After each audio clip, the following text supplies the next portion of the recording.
почитувани представници на медиумите.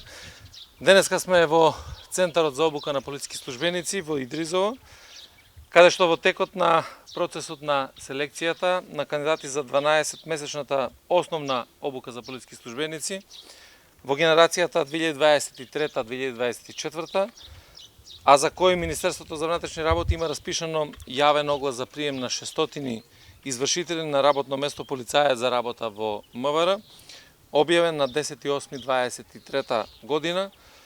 Годинава вкупно се пријавени 1458 лица, од кои 1105 се мажи и 353 жени. Со што можам да констатирам дека од година во година се пријавуваат се повеќе жени.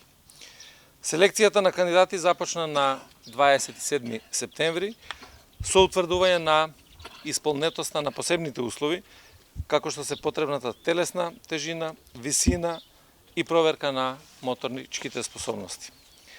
Обуката се состои од теоретска настава и ситуациони вежби, кои се спроведуваат овде во Центарот за обука, но и практичен дел на стекнување на вештини, кои се изведуваат во полициските станици при секторите за внатрешни работи.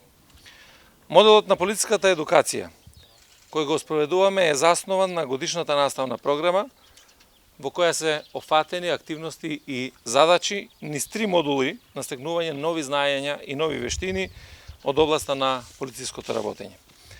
Ми представува задоволство што денеска меѓу кандидатите видовме ентузијазам, желба и посветеност, аз низ дружењето со нив им потенцирав дека влегуваат во еден посебен начин на професионален живот, за кој токму во Центарот за обука ќе ги стекнат фундаменталните вештини, практики и знаења на модерното полициско работење.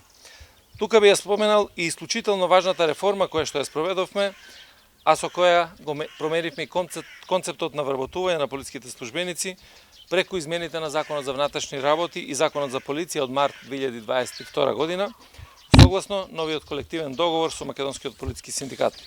Станува збор за забрана за членување во политичка партија, задолжителен тест за интегритет, кој што значи спречување на корупцијата и на злоупотребата на службената положба, се со цел јакнење на интегритетот на секој работник и увид во имотната состојба.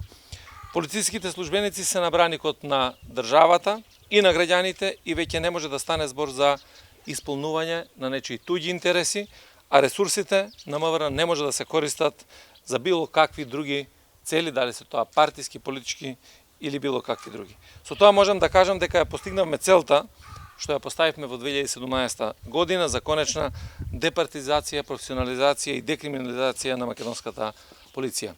Ова е навистина сериозен пристап во продуцирање на професионални и компетентни полициски службеници, кои во иднина ќе ги остваруваат своите професионални задачи и обврски, постапувајќи согласно Уставот, законите, подзаконските акти, а со тоа да придонесат кон подобрување на безбедносната состојба на граѓаните. Благодарам.